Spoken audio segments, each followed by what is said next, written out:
ओम नमः शिवाय। हर हर महादेव। माता पार्वती की जय। गौरी गणेश की जय।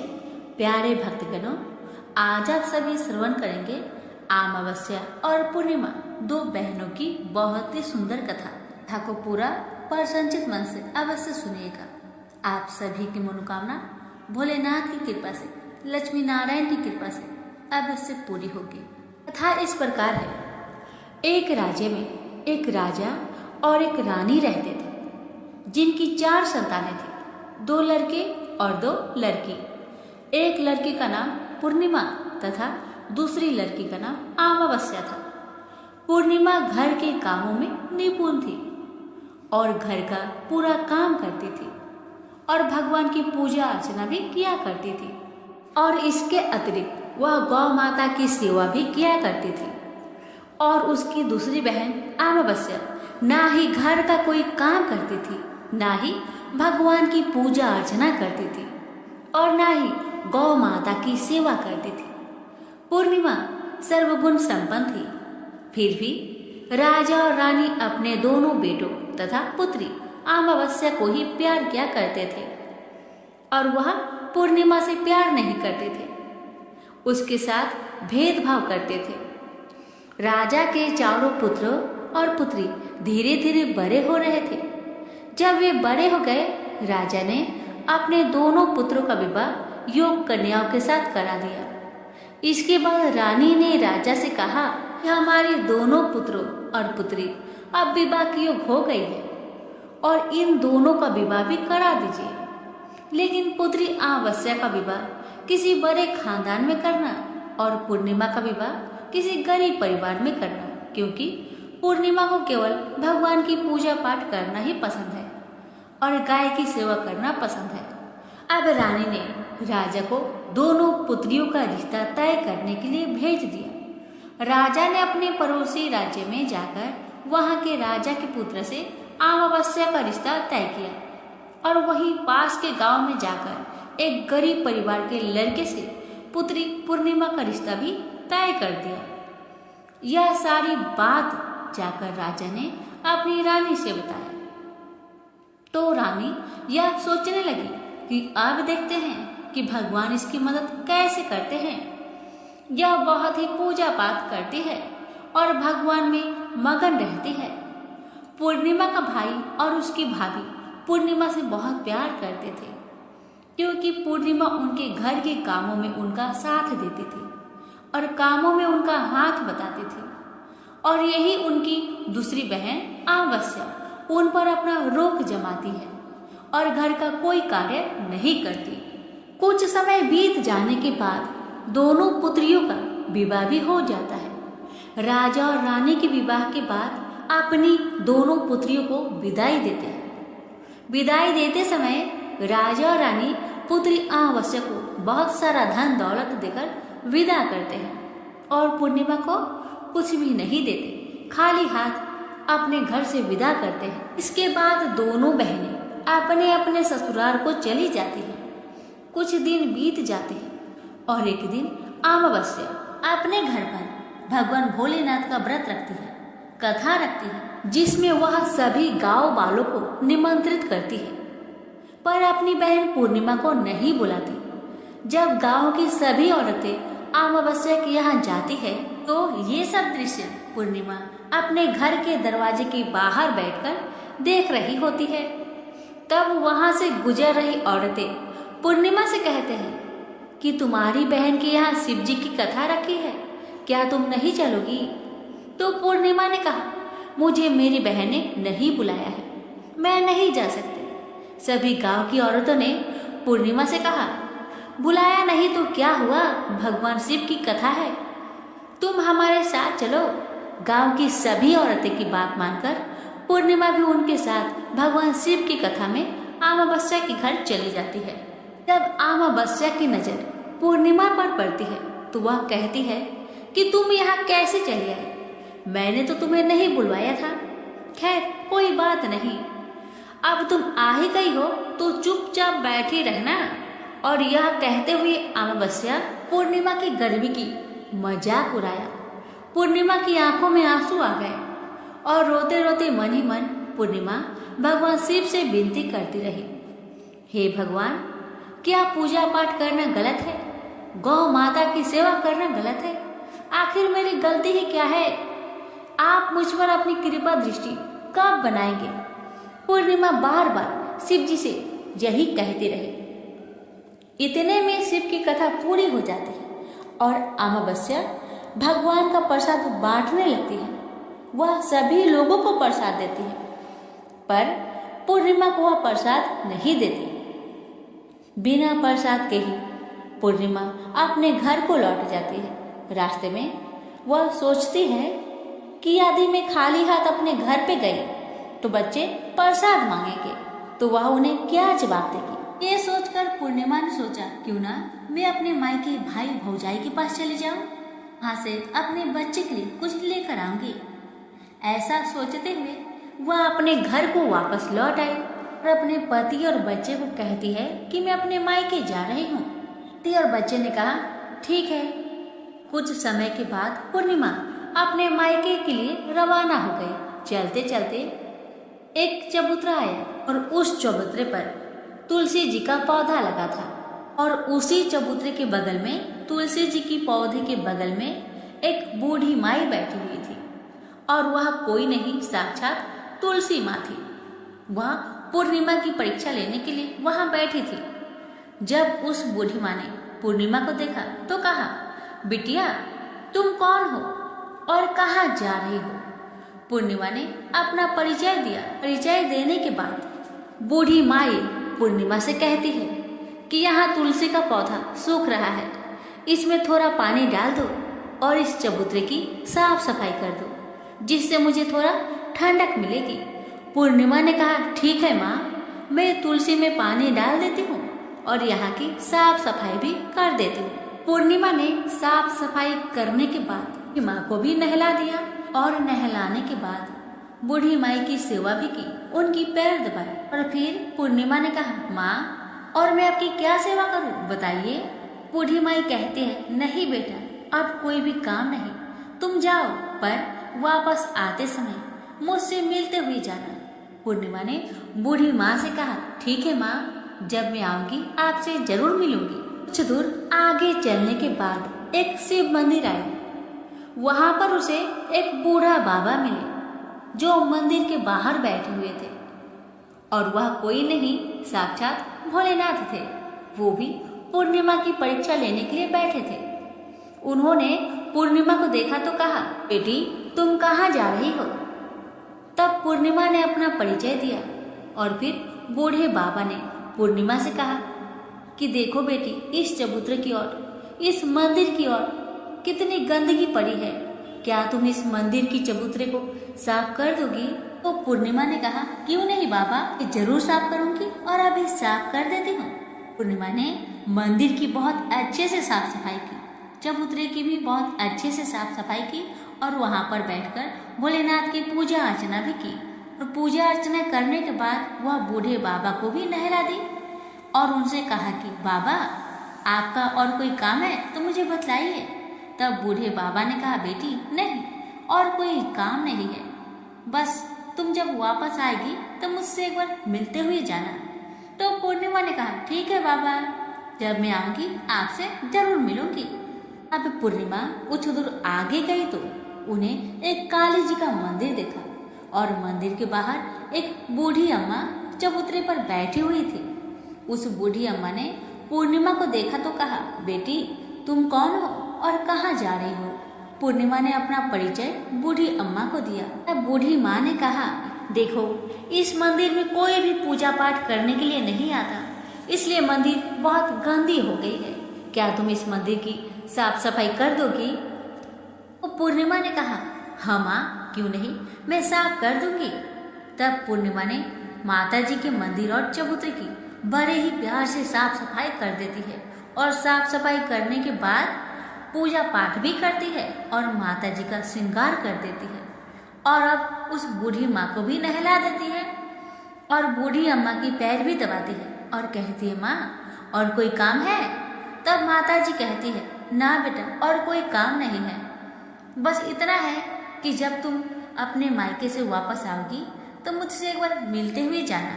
तो पूर्णिमा ने कहा, ठीक है माँ, मैं वापस आऊंगी तो जरूर आपसे मिलूंगी। पूर्णिमा आगे बढ़ती गई।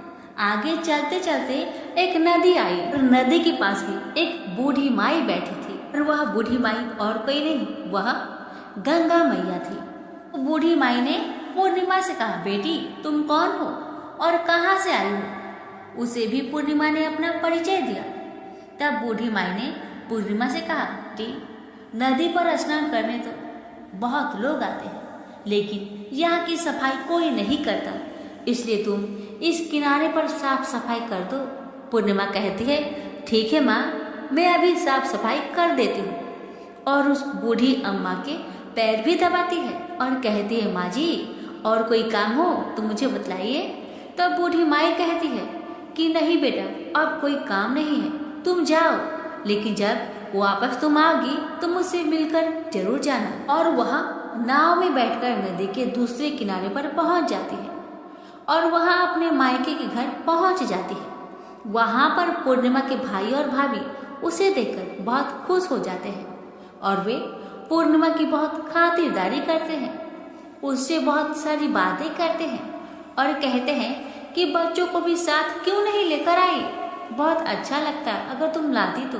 अब भैया भाभी और बहन पूर्णिमा मिलकर ढेर सारी बातें करते हैं, नाश्ता पानी करते हैं। उसके बाद पूर्णिमा अपने भाई भाभी से कहती है, भैया भाभी अब मैं ससुराल जाती हूँ। उसकी भाभी ने उसके लिए एक साड़ी दिया कि बच्चे के लिए कुछ कपड़े और खाने पीने की कुछ चीजें भी रख दी और कहा कि तुम बहुत दिनों की बाद आती हो पूर्णिमा, जल्दी जल्दी आया करना। पूर्णिमा की भाभी ने कपड़ों का थैला, खाने का थैला पूर्णिमा के हाथों में दे दिया और कहा, जाओ और जल्दी वापस आना। इसके बाद पूर्णिमा वहां से अपने ससुराल के लिए रवाना हो गए और उस नदी के किनारे पहुंची और नाव में बैठकर दूसरे किनारे पर उतर गई। वहां उतरने के बाद वहां पर उसे वही बूढ़ी माँ मिली जो साक्षात गंगा मैया थी। उस बूढ़ी अम्मा ने पूर्णिमा को एक थैला दिया और कहा कि इसे तुम अपने घर ले जाकर ही खोलना। अब पूर्णिमा के पास 2 थैले हो गए थे। उन्हें लेकर पूर्णिमा वहां से रवाना हुई और कुछ दूर चलने के बाद काली माँ का मंदिर आया। वहां पर काली माँ बूढ़ी माँ के रूप में विराजमान थी। तब बूढ़ी माँ ने कहा, आ गई बेटी पूर्णिमा? तो पूर्णिमा ने कहा, हाँ माँ जी, मैं आ गई। तो काली माँ ने उसे भी एक थैला दिया, कहा, बेटी पूर्णिमा इस थैला को अपने घर पर ही जाकर खोलना, उससे पहले मत खोलना। तो पूर्णिमा ने कहा, ठीक है माँ। तो तीनों थैला लेकर पूर्णिमा आगे बढ़ी तो कुछ दूर जाने पर शिव जी का मंदिर आया। वहाँ बूढ़े बाबा के रूप में शिव जी स्वयं विराजमान थे।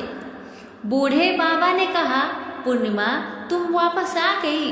पूर्णिमा ने कहा, हाँ बाबा, मैं वापस आ गई। बाबा ने पूर्णिमा को भी एक थैला दिया और कहा, यह थैला तुम घर पर ही जाकर खोलना, ठीक है बिटिया? तो पूर्णिमा ने कहा, ठीक है बाबा। अब पूर्णिमा के पास 4 थैले हो गए थे।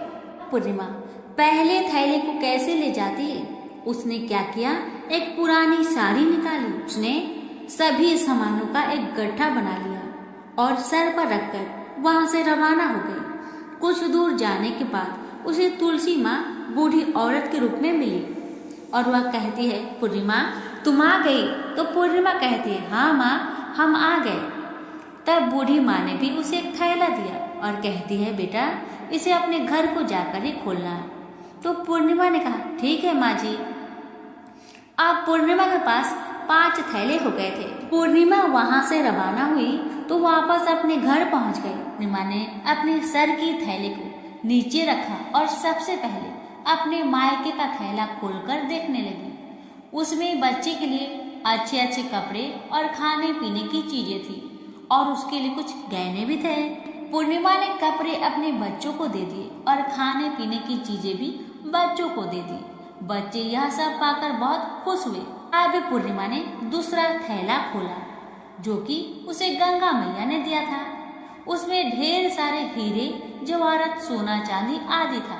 इसके बाद अब पूर्णिमा ने तीसरा थैला खोला जो कि उसे काली माँ ने दिया था। उसमें बहुत सारा सोना श्रृंगार का सामान भरा हुआ था। इसके बाद पूर्णिमा ने चौथा थैला खोला जो उसे भगवान शिव ने दिया था। उसमें बहुत सारा धन संपत्ति भरा हुआ था और बहुत सारी खुशियां भरी हुई थी। इसके बाद अब पूर्णिमा ने पांचवा थैला खोला जो उसे तुलसी माँ ने दिया था। उसमें चावल, दाल और 7 प्रकार की खाने की चीजों से भरा हुआ था। अब पूर्णिमा के घर में किसी भी चीज की कमी नहीं रही। उसका घर धने धने से भरा हुआ था और परिपूर्ण था।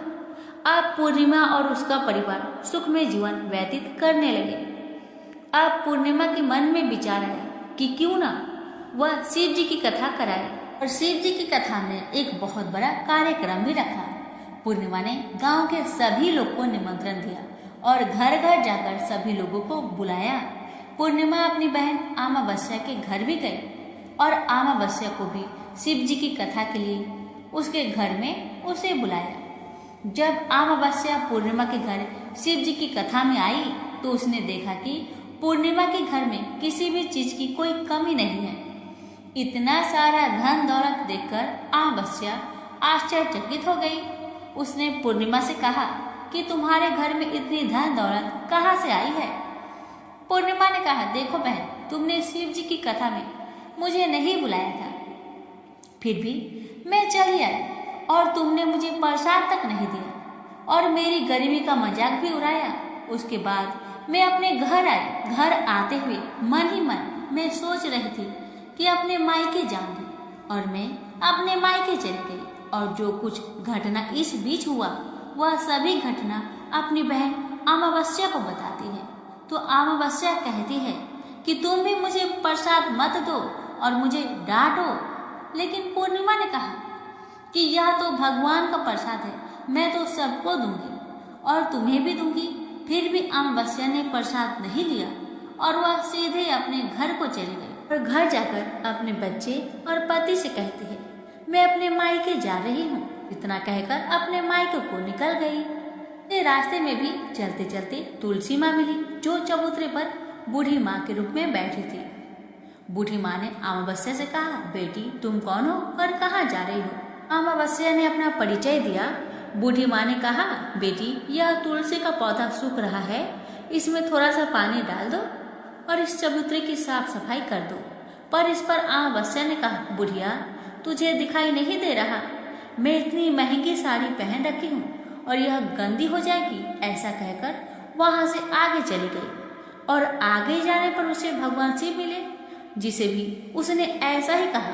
उसके बाद आगे जाने पर उसे काली माँ मिली जिसे भी उसने यही सारी बातें कही और आगे जाने पर उसे गंगा माँ मिली जिसे भी उसने यही सब कहा और आगे चली गई। इसके बाद अमावस्या जब नाव में बैठने लगी तो फूलों की जगह कांटे भरे हुए थे जो उनके पैर में चुभ रहे थे।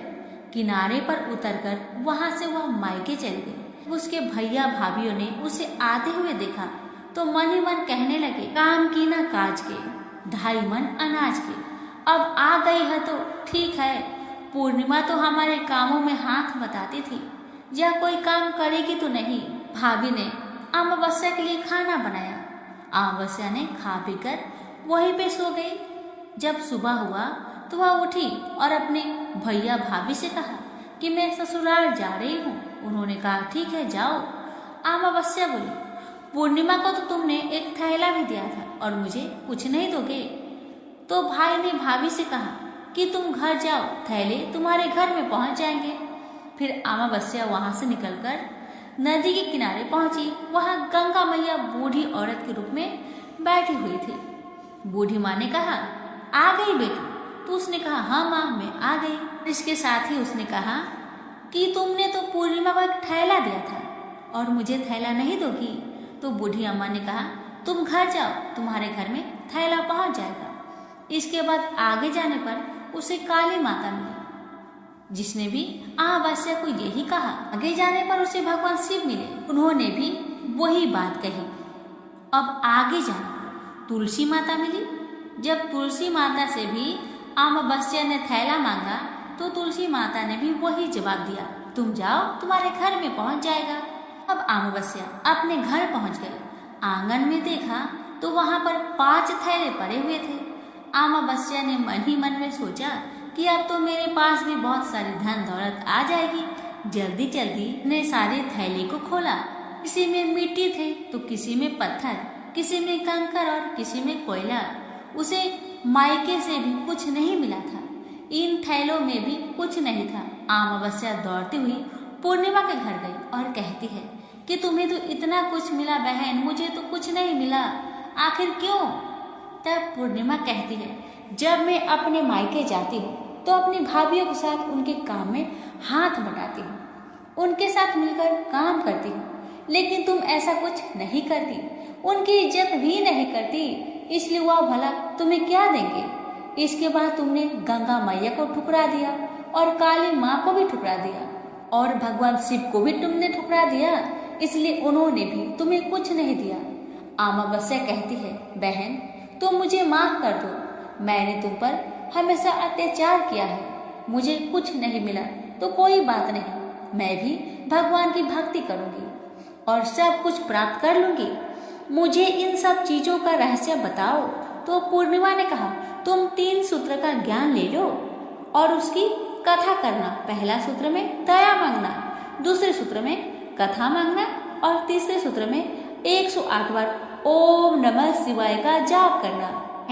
भगवान ने यह सूत्र दिए हैं, उनको अपने हृदय में बसा लेना। मैंने भी यह 3 सूत्र अपने जीवन में अपनाए थे और सच्चे मन से भगवान की भक्ति पूजा पाठ की थी। फिर भगवान ने मुझे यह सब कुछ दिया और तुम्हारे पास जो कुछ था वह भी समाप्त हो गया। इसके बाद अमावस्या अपने घर गई और भगवान की पूजा पाठ करने लगी और भगवान शिव से उसने माफी मांगी और गौ माता की सेवा भी की और दूसरों की मदद भी करने लगी। नाथ की कृपा से अमावस्या के घर में भी अन्न धन के भंडार भर गए। तो प्रेम से बोलिए उमापति शंकर भगवान की जय। शनिवार व्रत कथा। एक ब्राह्मण को सपने में नीली घोड़ी पर नीली कपड़े पहने एक आदमी दिखाई देता था और कहता है, हे ब्राह्मण देवता, मैं तेरे लगूंगा। ब्राह्मण घबरा कर उठ गया। अगले दिन यही सपना उसे फिर आता है। यह सपना उसे रोज आने लगा। वह परेशान हो गया और चिंता के मारे दुबला होने लगा। उसकी पत्नी ने कारण पूछा तो उसने सपने के बारे में बताया। ब्राह्मणी बोली, वे अवश्य ही शनि महाराज होंगे।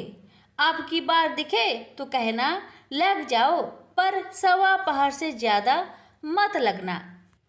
उस दिन सपने आने पर ब्राह्मण ने कहा, लग जाओ, पर कितने समय के लिए लगोगे? शनि जी बोले, 7.5 वर्ष का लगूंगा। ब्राह्मण ने कहा, क्षमा करे शनि जी, इतना भारी तो मुझसे झेला नहीं जाएगा। तब शनि जी बोले, तो 5 वर्ष का लग जाऊंगा। ब्राह्मण बोला, यह भी मेरे लिए ज्यादा है। शनि जी बोले, 2.5 साल का लग जाऊं।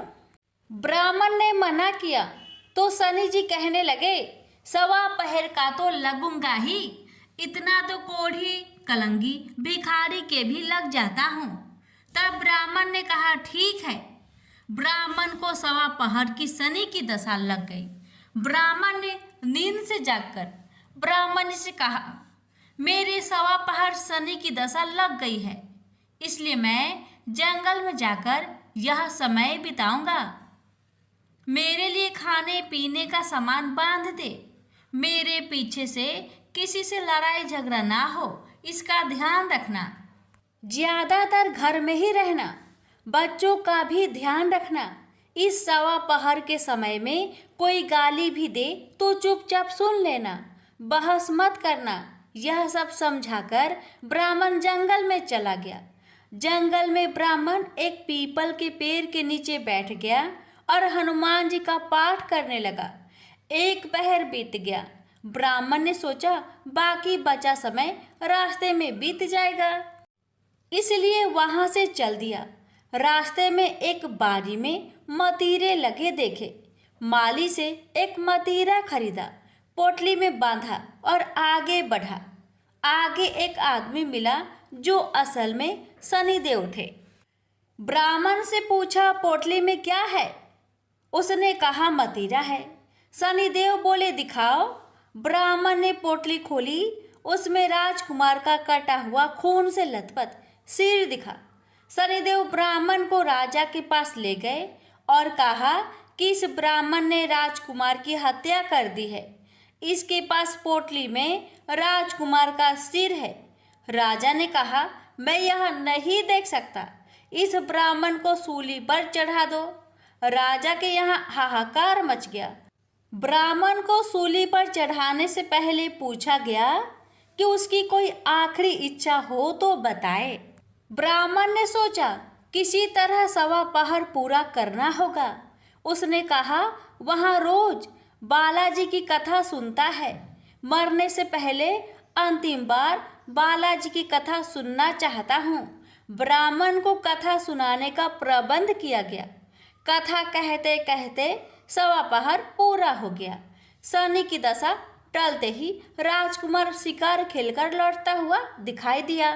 राजकुमार को आता देख राजा बहुत खुश हुआ, लेकिन उसे निर्दोष ब्राह्मण की हत्या का दोष लगने का डर सताने लगा। उसने तुरंत घुड़सवार सैनिकों को ब्राह्मण को आदर सहित ले आने के लिए भेजा। ब्राह्मण राज दरबार में आया तो राजा ने क्षमा मांगी और पोटली दिखाने के लिए कहा। पोटली खोली तो उसमें मदिरा था। राजा ने इन सब के बारे में पूछा तो ब्राह्मण ने बताया, मुझे 1.25 पहर की शनिचर की दशा लगी थी, इस कारण यह सब तमाशा हुआ। राजा ने पूछा, यह दशा कैसे टलती है?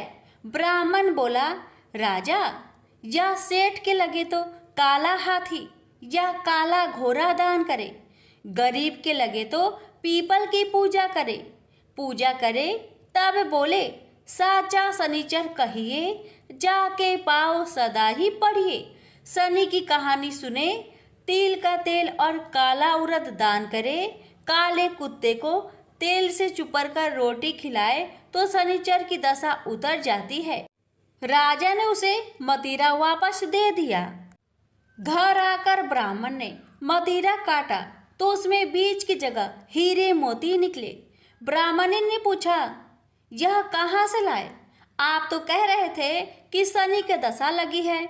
ब्राह्मण ने कहा, जब दशा लगी थी तो यही मदिरा राजकुमार का सिर बन गया था। उतरती दशा के शनि जी निहाल कर गए। हे शनि देवता, जैसे ब्राह्मण के शनि की दशा लगी वैसे किसी को ना लगे। प्रेम से बोलिए शनि देव की जय। एक बार भगवान विष्णु, शंकर और ब्रह्मा जी के बीच एक संवाद शुरू हुआ। यह संवाद था संसार में एक न्याय अधिकारी को जन्म देने का।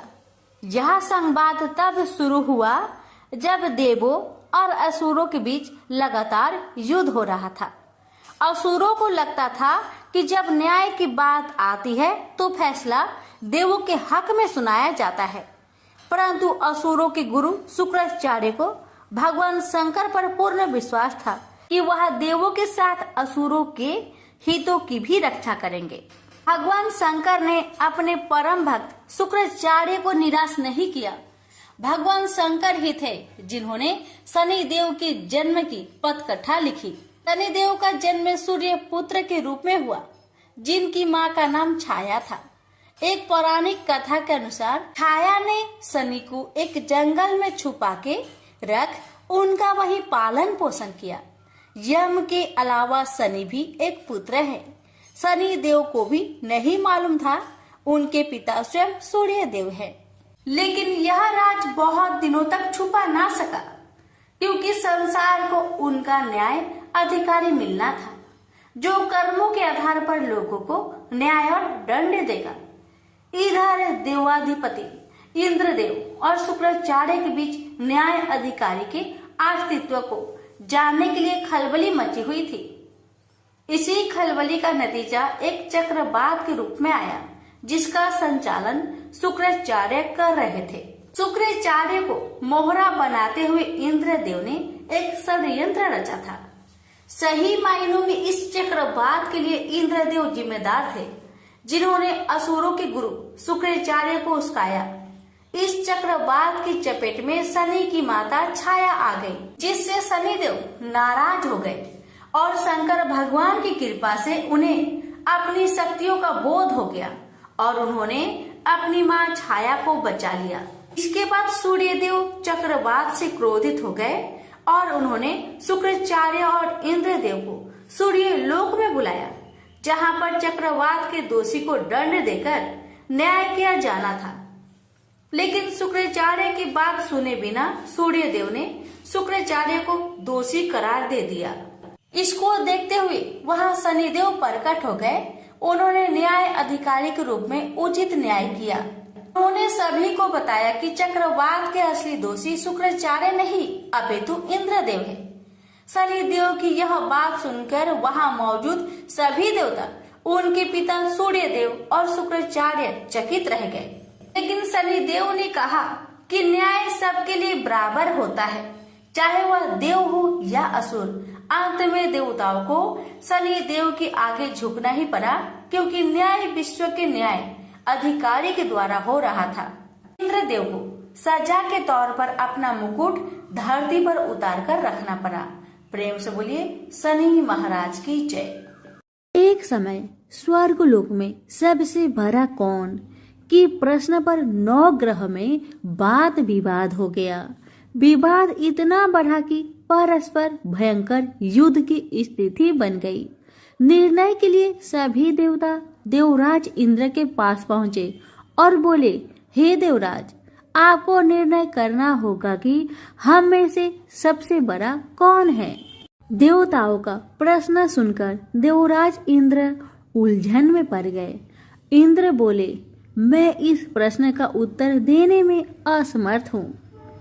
हम सभी पृथ्वी लोक में उज्जैनी नगरी में राजा विक्रम आदित्य के पास चलते हैं। देवराज इंद्र सहित सभी ग्रह उज्जैनीय नगरी पहुंचे। महल में पहुंचकर जब देवताओं ने उनसे अपना प्रश्न पूछा तो राजा विक्रमादित्य भी कुछ देर के लिए परेशान हो उठे, क्योंकि सभी देवता अपनी अपनी शक्तियों के कारण महान थे। किसी को भी छोटा या बड़ा कह देने से उनके क्रोध के प्रकोप से भयंकर हानि पहुंच सकती थी। अचानक राजा विक्रमादित्य को एक उपाय सूझा और उन्होंने विभिन्न धातुओं स्वर्ण, रजत, कांसा, तांबा, सीसा, रांगा, जस्ता, अभ्रक व लोहे के 9 आसन बनवाए। धातुओं के गुणों के अनुसार सभी आसनों को एक दूसरे के पीछे रखवाकर उन्होंने देवताओं को अपने अपने सिंहासन पर बैठने को कहा। देवताओं के बैठने के बाद राजा विक्रमादित्य ने कहा, आपका निर्णय तो स्वयं हो गया। जो सबसे पहले सिंहासन पर विराजमान है वही सबसे बड़ा है। राजा विक्रमादित्य के निर्णय को सुनकर शनि देवता ने सबसे पीछे आसन पर बैठने के कारण अपने को छोटा जानकर क्रोधित होकर कहा, राजा विक्रमादित्य, तुमने मुझे सबसे पीछे बैठाकर मेरा अपमान किया है। तुम मेरी शक्तियां से परिचित नहीं हो। मैं तुम्हारा सर्वनाश कर दूंगा। शनि देव ने कहा, सूर्य एक राशि पर 1 महीने, चंद्रमा 2.25 दिन, मंगल 1.5 महीने, बुध और शुक्र 1 महीने, बृहस्पति 13 महीने रहते हैं। लेकिन मैं किसी राशि पर 7.5 वर्ष 7.5 तक रहता हूँ। बड़े बड़े देवताओं को मैंने अपने प्रकोप से पीड़ित किया है। राम को 7.5 के कारण ही वन में जाकर रहना पड़ा और रावण को 7.5 के कारण ही युद्ध में मृत्यु का शिकार बनना पड़ा। राजा, अब तू भी मेरे प्रकोप से नहीं बच सकेगा। इसके बाद अन्य ग्रहों के देवता तो प्रसन्नता के साथ चले गए, परंतु शनिदेव बड़े क्रोध के साथ वहां से विदा हुए। राजा विक्रमादित्य पहले की तरह ही न्याय करते रहे। उनके राज्य में सभी स्त्री पुरुष बहुत आनंद से जीवन यापन कर रहे थे। शनिदेव अपना अपमान नहीं भूले। एक दिन राजा की परीक्षा लेने शनिदेव घोड़े के व्यापारी के रूप में राज्य पहुंचे। जब राजा विक्रमादित्य को इस बात का पता चला तो उन्होंने अपने अश्वपाल को कुछ घोड़े खरीदने के लिए भेजा। घोड़े बहुत कीमती थे। अश्वपाल ने जब वापस लौटकर इस संबंध में बताया तो राजा विक्रमादित्य ने स्वयं आकर एक सुंदर व शक्तिशाली घोड़े को पसंद किया। घोड़े की चाल देखने के लिए राजा उस घोड़े पर सवार हुए तो वह घोड़ा बिजली की गति से दौड़ पड़ा।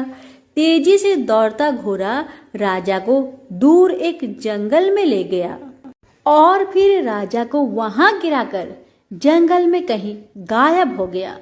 राजा अपने नगर को लौटने के लिए जंगल में भटकने लगा, लेकिन उन्हें लौटने का कोई रास्ता नहीं मिला।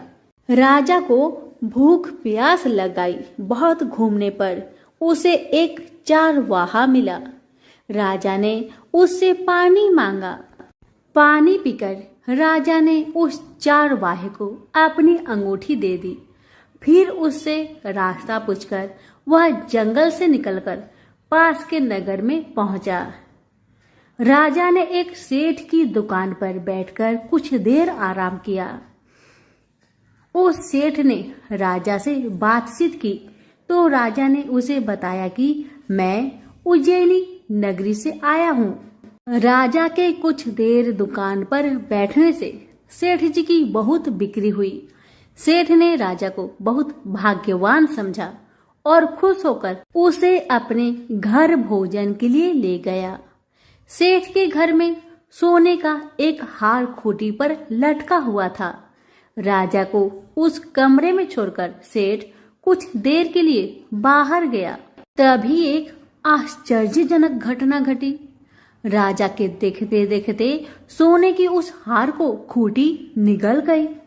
सेठ ने कमरे में लौटकर हार को गायब देखा तो चोरी का संदेह राजा पर ही किया, क्योंकि उस कमरे में राजा ही अकेला बैठा था।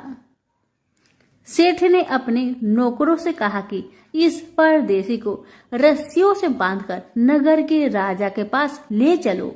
राजा ने विक्रमादित्य से हार के बारे में पूछा तो उसने बताया कि उसके देखते ही देखते खूंटी ने हार को निगल लिया था।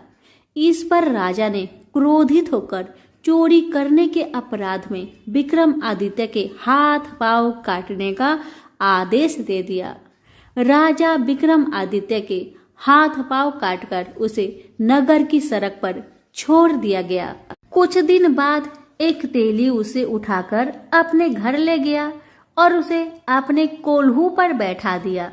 राजा आवाज देकर बैलों को हाँकता रहता। इस तरह तेली का बैल चलता रहा और राजा को भोजन मिलता रहा। शनि के प्रकोप की 7.5 पूरी होने पर वर्षा ऋतु प्रारंभ हुई। राजा विक्रमादित्य एक रात मेघ मल्हार गा रहा था कि तभी नगर के राजा की लड़की राजकुमारी मोहिनी रथ पर सवार उस तेली के घर के पास से गुजरी। उसने मेघ मल्हार सुना तो उसे बहुत अच्छा लगा और दासी को भेजकर गाने वाले को बुला लाने को कहा। दासी ने लौटकर राजकुमारी को अपंग राजा के बारे में सब कुछ बता दिया। राजकुमारी उसके मेघ मल्हार से बहुत मोहित हुई, अतः उसने सब कुछ जानकर भी अपंग राजा से विवाह करने का निश्चय कर लिया। राजकुमारी ने अपने माता पिता से जब यह बात कही तो वे हैरान रह गए। रानी ने मोहिनी को समझाया, बेटी तेरे भाग्य में तो किसी राजा की रानी होना लिखा है, फिर तू उस अपंग से विवाह करके अपने पांव पर कुल्हाड़ी क्यों मार रही हो। राजकुमारी ने अपनी जिद नहीं छोड़ी। अपनी जिद पूरी कराने के लिए उसने भोजन करना छोड़ दिया और प्राण त्याग देने का निश्चय कर लिया। आखिर राजा रानी को बेबस होकर अपंग विक्रमादित्य से राजकुमारी का विवाह करना पड़ा। विवाह के बाद राजा विक्रमादित्य और राजकुमारी तेली के घर में रहने लगे। उसी रात स्वप्न में शनि देव ने राजा से कहा, राजा, तुमने मेरा प्रकोप देख लिया। मैंने तुम्हें अपने अपमान का दंड दिया है। राजा ने शनि देव से क्षमा करने को कहा और प्रार्थना की, हे शनिदेव, आपने जितना दुख मुझे दिया है अन्य किसी को न देना। शनिदेव ने कुछ सोचकर कहा, राजा, मैं तुम्हारी प्रार्थना स्वीकार करता हूँ। जो कोई स्त्री पुरुष मेरी पूजा करेगा, शनिवार को व्रत करके मेरी व्रत कथा सुनेगा, उस पर मेरी अनुकंपा बनी रहेगी। प्रातःकाल राजा विक्रम आदित्य की नींद खुली तो अपने हाथ पांव देखकर राजा को बहुत खुशी हुई। उसने मन ही मन शनिदेव को प्रणाम किया। राजकुमारी भी राजा के हाथ पांव सही सलामत देखकर आश्चर्य में डूब गई। तब राजा विक्रम आदित्य ने अपना परिचय देते हुए शनिदेव के प्रकोप की सारी कहानी सुनाई। सेठ को जब इस बात का पता चला तो दौड़ता हुआ तेली के घर पहुंचा और राजा के चरणों में गिरकर क्षमा मांगने लगा। राजा ने उसे क्षमा कर दिया क्योंकि यह सब तो शनिदेव का प्रकोप के कारण ही हुआ था। सेठ राजा को अपने घर ले गया और उसे भोजन कराया। भोजन करते समय वहां एक आश्चर्यजनक घटना घटी। सबके देखते देखते उस खूंटी ने हार उगल दिया। सेठ जी ने अपनी बेटी का विवाह भी राजा के साथ कर दिया और बहुत से स्वर्ण आभूषण, धन आदि देकर राजा को विदा किया। राजा विक्रमादित्य राजकुमारी मोहिनी और सेठ की बेटी के साथ उज्जैनी पहुंचे तो नगर वासियों ने हर्ष से उनका स्वागत किया। अगले दिन राजा विक्रमादित्य ने पूरे राज्य में घोषणा कराई कि शनिदेव सब देवों में सर्वश्रेष्ठ है। प्रत्येक स्त्री पुरुष शनिवार को उनका व्रत करे और व्रत कथा अवश्य सुने। राजा विक्रमादित्य की घोषणा से शनिदेव बहुत प्रसन्न हुए। शनिवार का व्रत करने और व्रत कथा सुनने के कारण सभी लोग की मनोकामनाएं शनिदेव की अनुकंपा से पूरी होने लगी। सभी लोग आनंद पूर्वक रहने लगे। तो प्रेम से बोलिए शनि भगवान की जय हो। जय जय श्री शनिदेव भक्तन हितकारी, सूरज के पुत्र प्रभु छाया महातारी। सूरज के पुत्र प्रभु छाया महातारी। जय जय श्री शनिदेव, जय जय श्री शनिदेव। श्याम अंक वक्र दृष्टि चतुर्भुजाधारी, नीलांबर धारनाथ गज की आसवारी। जय जय जय श्री शनिदेव, जय जय जय श्री शनिदेव। क्रीट मुकुट शीस रजित दीपक है लीलाड़ी, मुक्तन की माला गले शोभित बलिहारी। जय जय श्री शनिदेव, जय जय जय श्री शनिदेव। मोदक मिष्टान पान चढ़त है सुपारी, लोहा तिल तेल उड़द महिषी अति प्यारी। लोहा तिल तेल उड़द महिषी अति प्यारी। जय जय श्री शनिदेव, जय जय श्री शनिदेव। देव दनुज ऋषि मुनि सुमरिन नर नारी, विश्वनाथ धरत ध्यान शरण है तुम्हारी। विश्वनाथ धरत ध्यान शरण है तुम्हारी। जय जय श्री शनिदेव, जय जय श्री शनिदेव। प्रेम से बोलिए शनि भगवान की जय।